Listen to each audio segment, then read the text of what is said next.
staring down a thunderstorm above the North Sea. Take a look at that. No, I don't like it.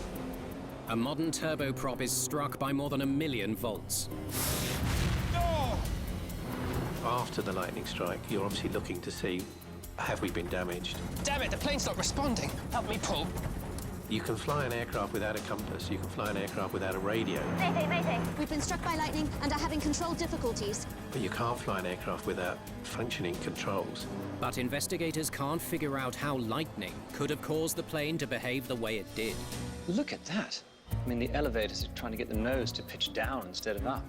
We've not come across an aircraft where there would be this difference between the pilot input and what the aircraft was actually doing.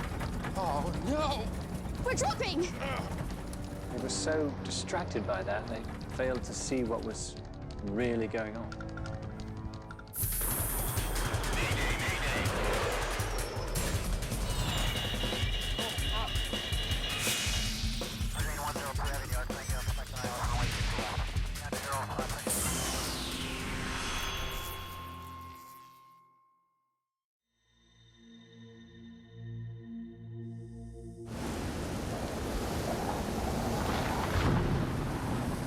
It's 6:45 p.m.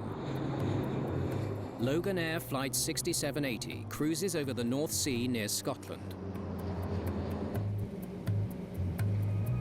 Let's get lower. Request flight level 110, please. Approach Logan Air 6780, requesting descent to 110. 6780, descend to 110. The plane is more than halfway through a 65-minute flight. Most of the passengers live on the Shetland Islands. All done? Yes, thank you. I'll take that. Many are returning home from holiday shopping in Aberdeen. Air travel is massively important to residents in Shetland. It's important for work meetings, it's important for sporting events, for holidays. It's the fastest way to travel off island, so it's quick and convenient. The captain is experienced. He has more than 5,000 flying hours. And is the pilot flying tonight? Passing flight level 150. The first officer is monitoring the instruments and handling all communications. Approach Logan 6780, descending through flight level 150 for the ILS runway 27. She has more than 1,000 flying hours. The crew had a good total experience. Of course, they didn't have a lot of experience flying the Saab 2000, but still, it was a normally experienced crew. The Saab 2000 is a twin-engine, high-speed turboprop. It's a plane that aviation analyst Hans-Peter Graf knows extremely well. The Saab 2000 is the most advanced turboprop still existing and flying.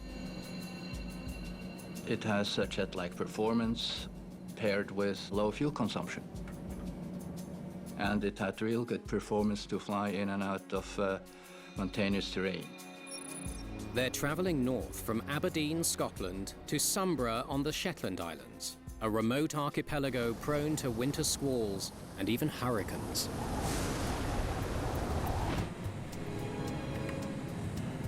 Loganair 6780. For your information, looks like the ATIS antenna at Sombra has been struck by lightning, so the system's not functioning.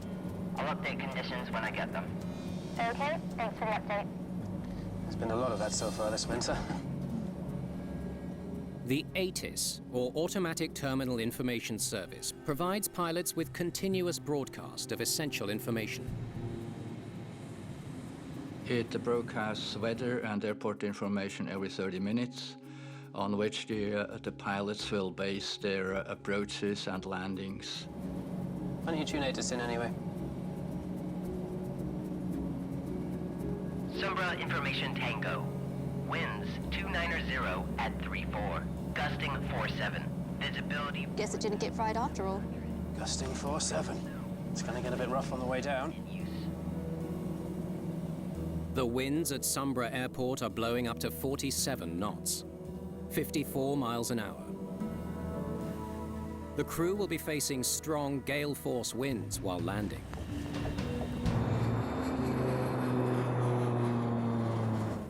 I travel by air a lot when it does get windy. We were expecting a little bit of turbulence on the way. We knew flight of that size, it's a small flight, you do feel turbulence more than what you would on a bigger plane, but it was nothing unusual. The captain wants to be ready for any unpredictable weather thrown at them. Let's brief in case of a lightning strike. Copy that. Okay, right. Instrument lights up full in case we get blinded. Torches are here and here on your side, and the emergency elevator trim switch is overhead. Any questions? No questions. The statistics suggest that a particular aircraft will probably get a lightning strike about 1.5 times a year. You don't know when it's coming, of course, and the thing you're aware of is that these lightning strikes can affect the electronics and the avionics in the aircraft. Logan 6780. Fly heading 355. Latest weather from Sunborough. Visibility 3300 now. Moderate rain and snow. Runway is wet. 355 for 6780. Got the weather too, thanks. I'm gonna slow it down to 205 before we get into the chop. Roger that. The crew prepares the plane for the turbulence ahead. All right, let's get them buckled in back there.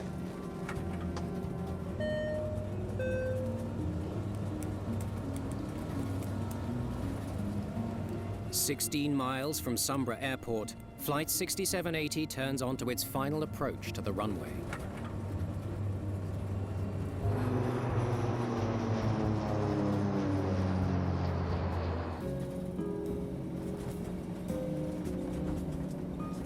Take a look at that. I don't like it.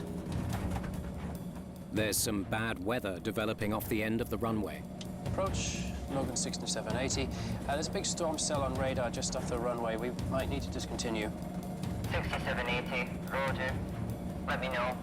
All crews going into an airfield in these sorts of conditions will be wary of the thunderstorms activity around them. The pilots consider their options. How much fuel do we have left?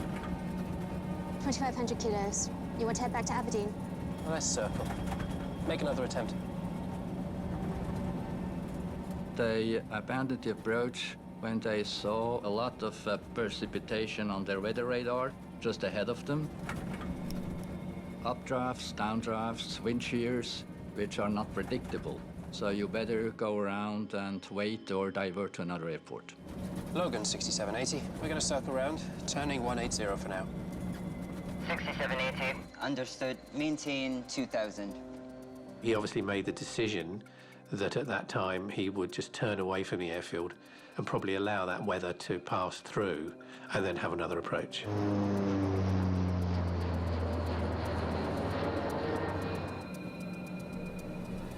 As the pilots circle for another landing attempt. Oh, crap! It sounded like a gunshot. It was just a very short, sharp noise and a flash. I thought at that point that it was something that had happened to the engines. If you experience a lightning strike, especially at night, it's a very bright light. You can smell a burn smell, ozone smell, and that sure is frightening or fearsome to every crew. Circuit breakers look fine. After the lightning strike, you're obviously looking to see, have we been damaged? Are the instruments still working correctly? And I have control. But something's wrong. The controls feel really heavy. Damn it, the plane's not responding. There must be a degree of panic will set in where the controls are just not responding. The plane isn't responding. Mayday, Mayday. This is Logan Air 6780. We've been struck by lightning and are having control difficulties. Please clear the airspace. I knew that there was definitely something not right. I was terrified.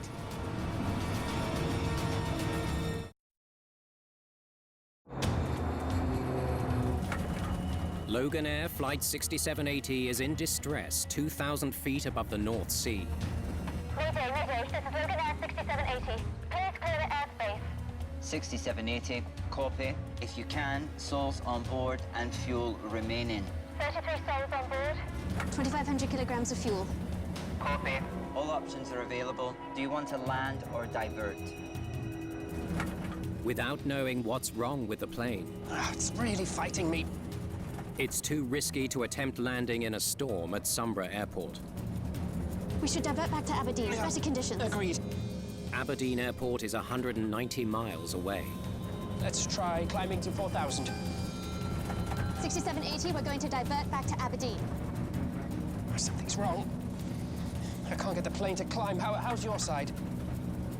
It's really heavy. Trim's not doing anything either. If you grab on the yoke and the airplane is not responding, they realize, hey, there's something wrong. We need to do something.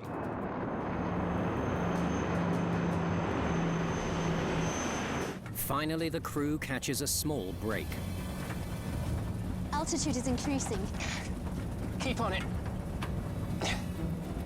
The plane is climbing, but not as quickly as it should be.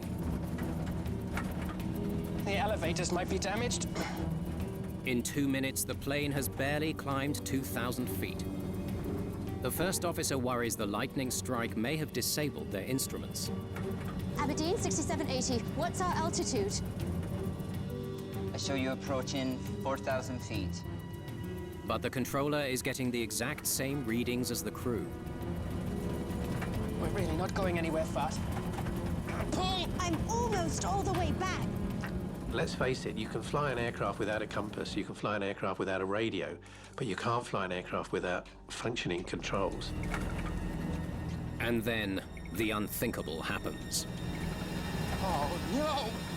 Come on! We're dropping! Flight 6780 plunges uncontrollably towards the North Sea. The flight went into that nosedive, so we knew immediately that something wasn't right with the plane. 6780. 3,800 now. 600. 3,400. The pilots wrestle with their controls as the plane speeds towards the water at 350 miles an hour. You're descending. 2,000 feet. 1,800 feet. The dive was so fast, you just felt like your heart was in your mouth. I had no idea how close we were to the sea. You couldn't see anything. It was just pitch black. It was terrifying. It was really scary. 1,500 feet. You're descending. Nothing's working. Come on! Pull! Up! The airplane is less than 10 seconds from impact. Must be incredibly frightening because the pilots would be aware of their rate of descent, they would be aware of their altitude, and they would be aware of how much time left they had to effect a recovery. 1,100. Speed! Speed! In a last-ditch effort to save the plane, the captain increases engine power.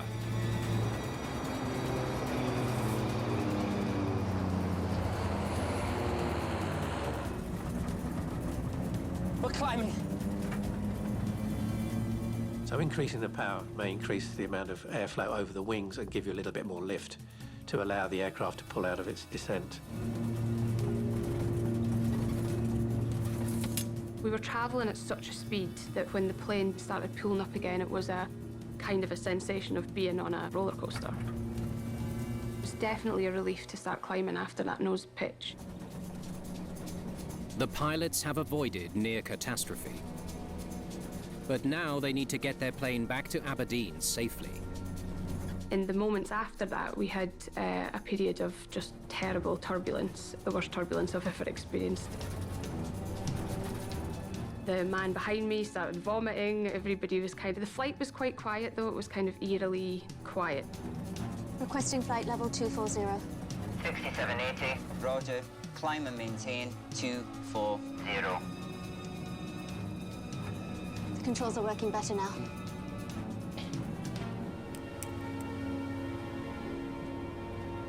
Ladies and gentlemen, this is the captain.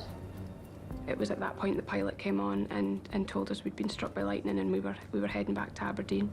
We had some flight control issues. Everything is under control now. We'll be landing in Aberdeen in 15 minutes, and please expect to see some emergency services on the ground when we land. Not to panic, it's just a standard precaution. Thank you. When you go through a moment like that, you panic until you're on the ground. Let's fly a straight and approach. I'll get this plane on the ground as soon as possible.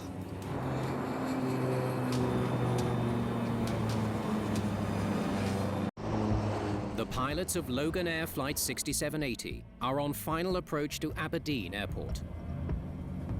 Aberdeen 6780, established on the localizer, runway 16.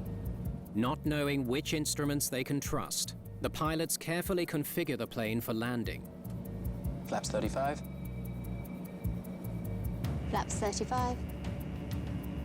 Control feels normal. Having avoided disaster twice already, their sole focus is to get the plane safely on the ground.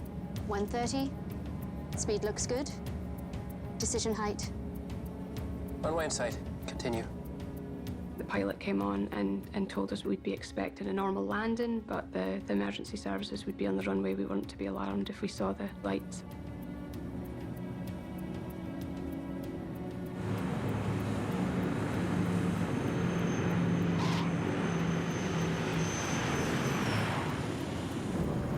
All right.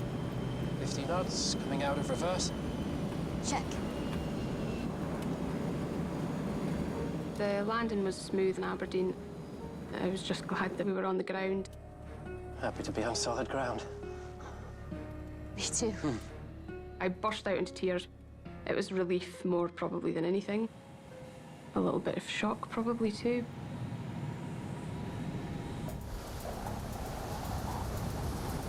It's up to investigators at the Air Accidents Investigation Branch, or AAIB, to figure out what went wrong. David Miller is the deputy chief overseeing the investigation.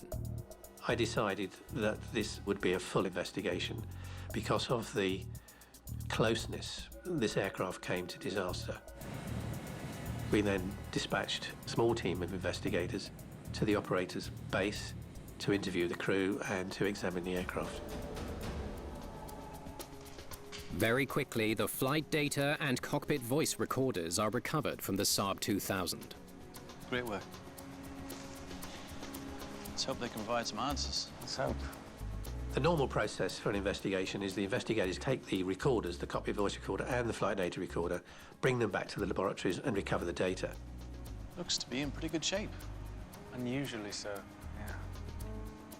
Investigators need to confirm the crew's report of a lightning strike, as well as the flight attendant's account of seeing an orb of light pass through the cabin. Ball lightning is a rare and little understood phenomenon known to precede lightning strikes inside airplanes.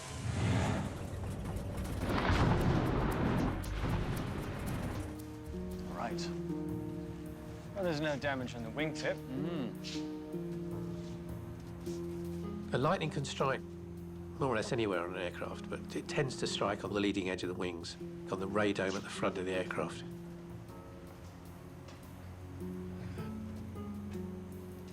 There's soot marks on the radome. Investigators see signs of a lightning strike on the nose of the aircraft. Looks like some surface damage as well. Yeah? Yeah. The point of strike will often leave scarring, localized burning, sometimes a small hole. Right, let's see where it exited the aircraft then.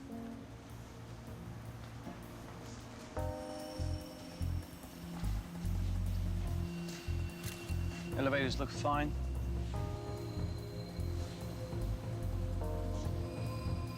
Hang on. Have a look at that exhaust cone. Oh, yeah. That's where the lightning exited. Look at it, parts of it are completely melted. There was a little bit of burning damage both to the front of the aircraft and the exit point of the lightning strike, which was at the very tail of the aircraft where the auxiliary power unit exhaust was placed. Oh, crap! The team now knows how the lightning struck the plane. controls feel really heavy. So one of the first things to go and have a look at, what was the effect of the lightning strike? Were the systems damaged? Were there malfunctions? Okay, you ready? The AAIB tests the plane's flight controls to see if they're working. Okay, check the rudder.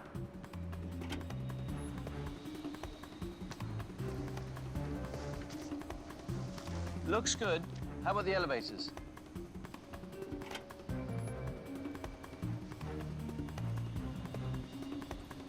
Yeah, elevators are working too. Everything checks out. Investigators are perplexed. If the plane was functioning properly, why did it become so difficult to control after the lightning strike? There were no abnormalities, no system defects that we could find either structurally or within the avionics. Beyond that, it looked like a completely normal, serviceable aircraft. AAIB investigators interview the pilots of Flight 6780. When we're fortunate enough, as in these circumstances, to have a surviving flight crew, then their recollections are really important for us to understand exactly how the event progressed from their perspective. So what happened after the lightning struck the plane? After the lightning struck, the autopilot disconnected.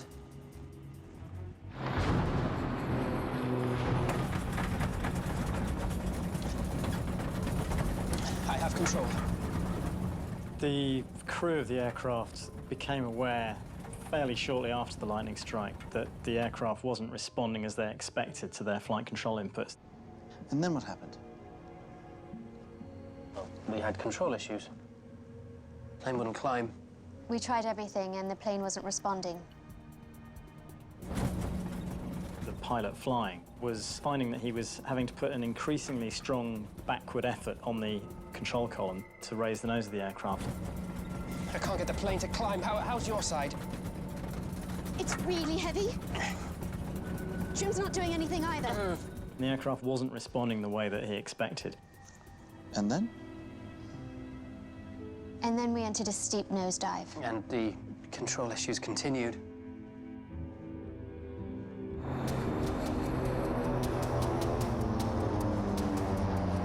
Nothing's working.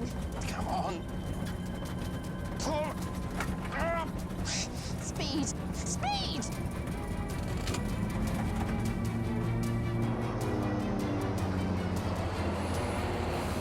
It wasn't until after we'd increased power that we were able to get the aircraft under control.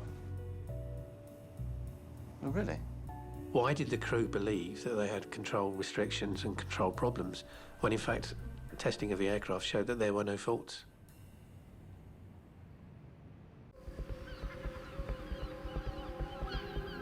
Let's have a listen, shall we?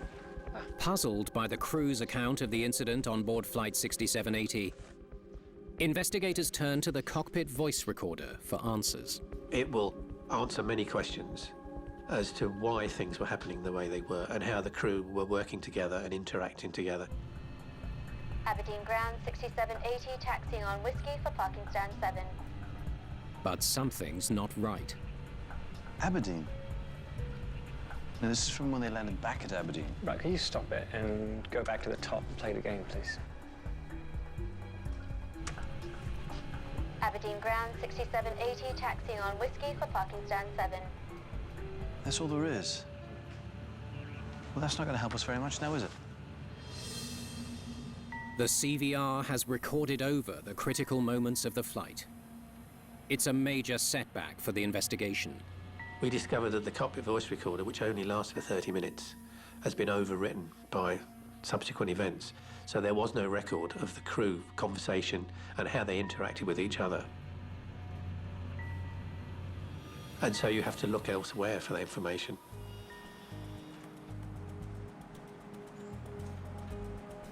Right, this is what we know so far.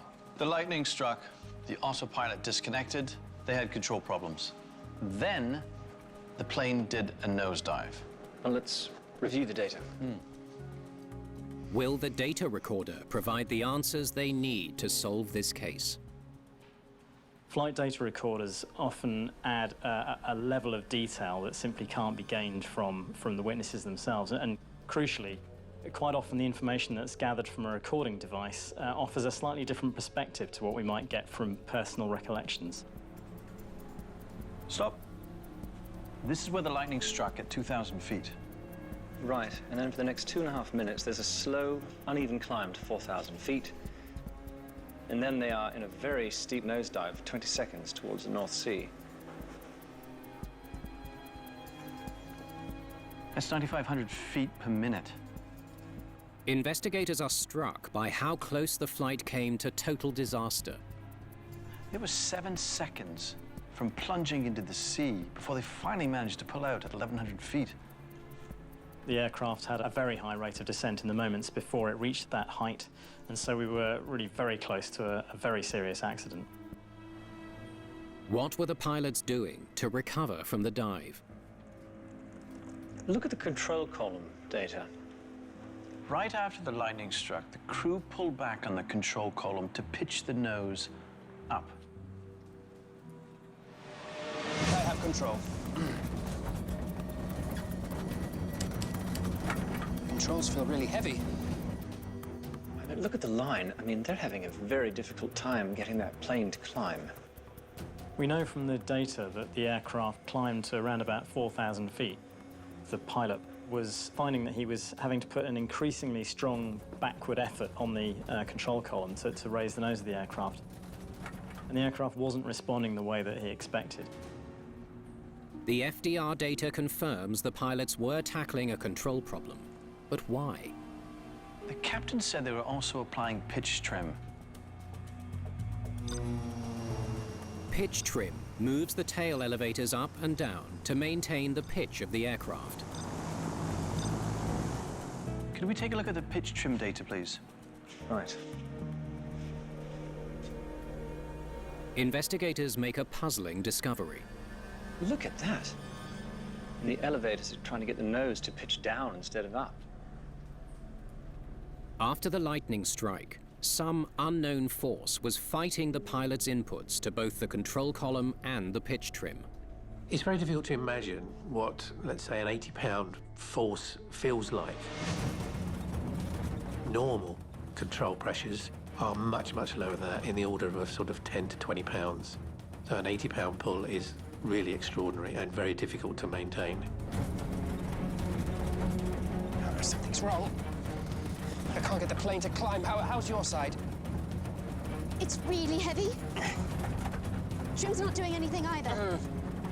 We found that although the pilots were applying a significant nose-up pitch control input by pulling the stick back towards them, the aircraft was actually trimmed nose down. Whatever was trimming the pitch control system was effectively overcoming the effort of the pilots.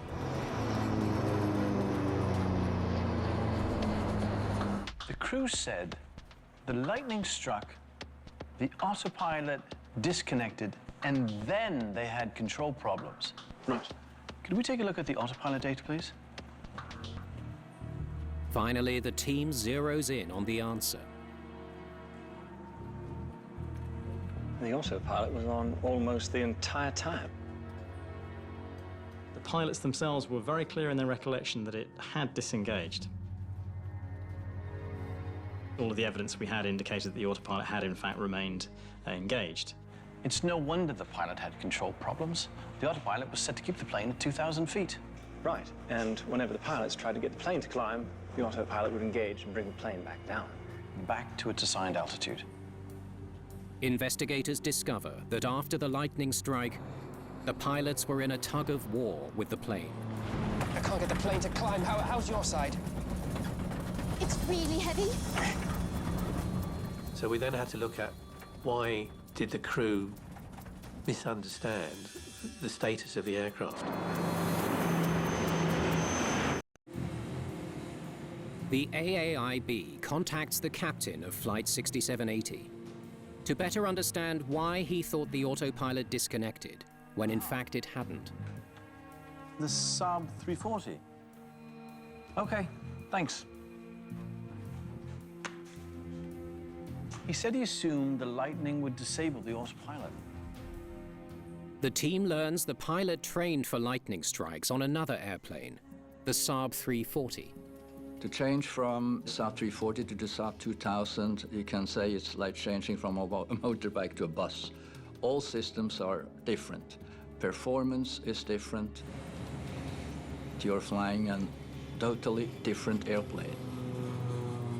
During the training on the Saab 340, the commander had experienced a simulated lightning strike to that aircraft, which caused both generators to fail.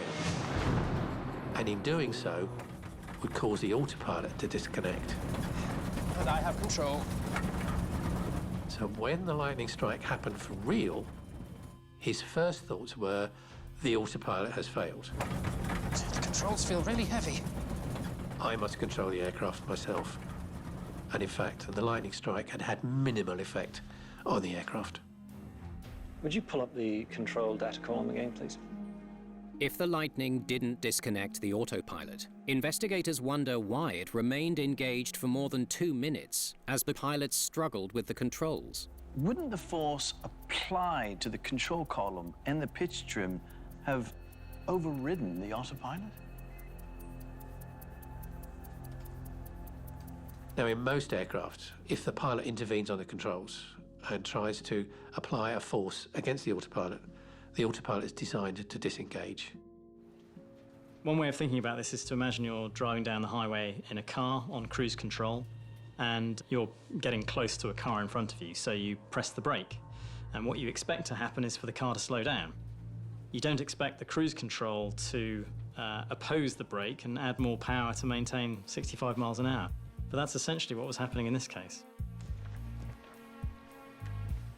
The autopilot was attempting to keep the plane at 2,000 feet, despite all attempts by the crew to climb. It says here, applying an override force to the column will not cause the autopilot to disengage. In the Saab 2000, the autopilot would not disconnect when you exert force on the control columns. And there's more. Pressing the main pitch trim switches also has no effect to cause the autopilot to disengage. The team is surprised to discover there is no force override for the autopilot in the Saab 2000. Something's wrong. I can't get the plane to climb.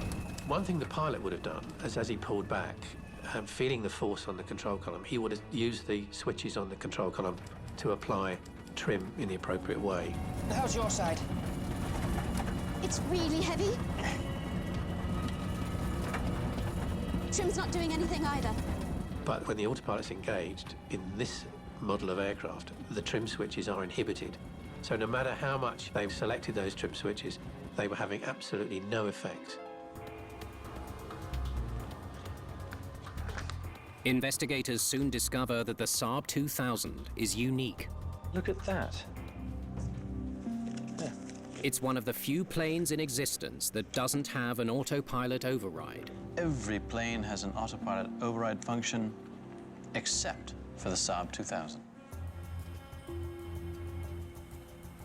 It just had a different design to all the other aircraft we were aware of.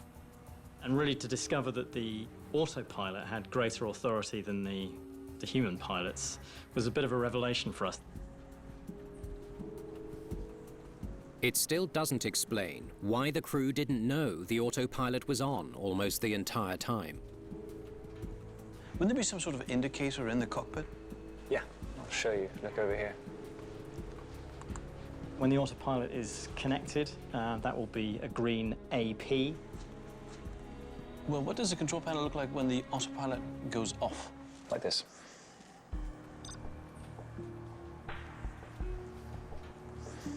When that autopilot is not connected, it will be a white AP, but the letters AP remain. That's it? That's it. Just goes from green to white. One could argue whether that visual clue is enough to warn the crew the status of the autopilot.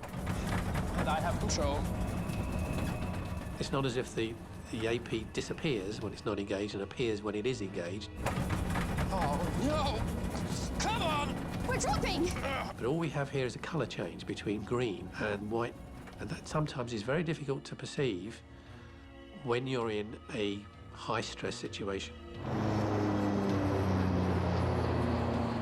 Investigators believe that the autopilot visual indication might have been too small for the pilots to see as they struggled to control their plane.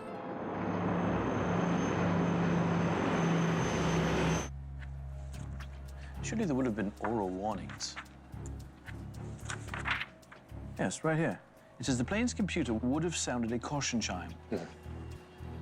Even if the pilots missed the visual indications for the autopilot, caution chimes would have alerted them when they adjusted the pitch trim. The captain never said anything about hearing any chimes. Right, so what's going on then? 6780, 3800 now.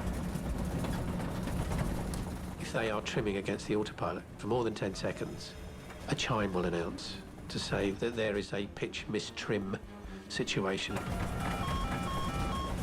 We see from the data that it's highly likely that the alerts would have occurred, but the crew don't recall having heard them. Nothing's working! Come on. So why did the pilots of Flight 6780 ignore all warnings telling them that the autopilot was in control? AAIB investigators have learned that after a lightning strike, the crew of Loganair Flight 6780 didn't recall hearing audible warnings that the autopilot was engaged and set to maintain 2,000 feet. Lightning struck the plane, and for 2.5 minutes, the crew struggled with the controls to get the plane to climb. Right, they were so distracted by that, they failed to see what was really going on. Could the stress have affected their perception of the situation?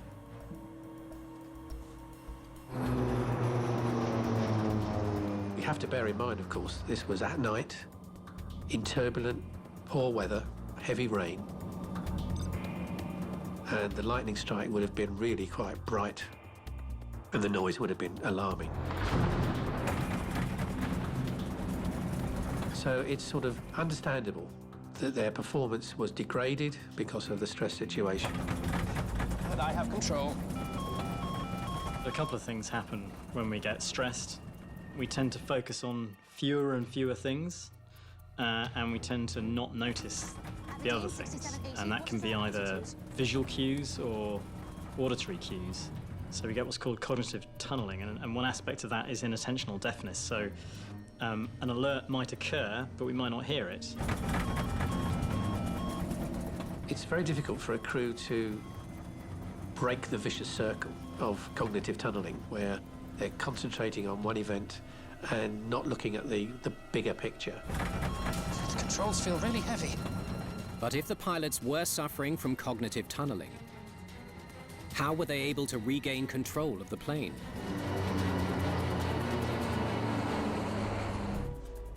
Okay, look at this. The AAIB makes one last horrifying discovery.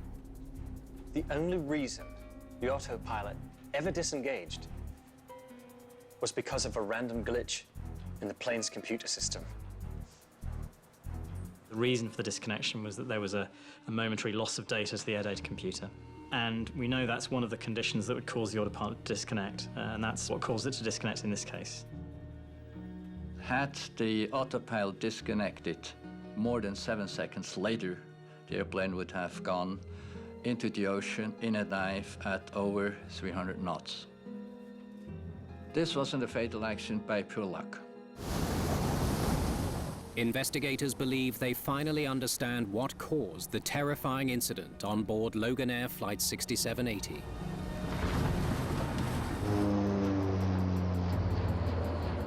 While circling away from a bad storm at Sumbra Airport, Roger that. Well, wait until the storm's over. the crew is startled and disoriented by a lightning strike. In a moment of high stress, the captain believes the autopilot has disengaged. I have control. When it hasn't. The autopilot remained engaged, and they didn't realize that was the case. So effectively, from that point until it disengaged, they were fighting the autopilot. They wanted to climb, it wanted to descend, and because of the way the flight controls were configured, the autopilot was going to win. Engaged in a tug of war with the aircraft, cognitive tunneling takes over. Something's wrong. I can't get the plane to climb. How's your side? The highly stressed pilots don't register the audible warnings telling them that the autopilot is still engaged. It's really heavy. Trim's not doing anything either. The final blow is a one-of-a-kind autopilot system without a force override. I have every sympathy for crews being startled when something unusual happens, whether there's an explosive engine failure or a lightning strike in this case. But the training must kick in, and the crew must revert to, in effect, as I say, sit on your hands for a few moments, make an assessment of what's happened, what's gone wrong, what's working, what's not working, and then deal with the situation from there. Oh, no! Come on! We're dropping! If it wasn't for a split-second fluke error in the computer system and the relentless efforts of the crew, Speed! Speed! Flight 6780 would have slammed into the North Sea at 380 miles per hour.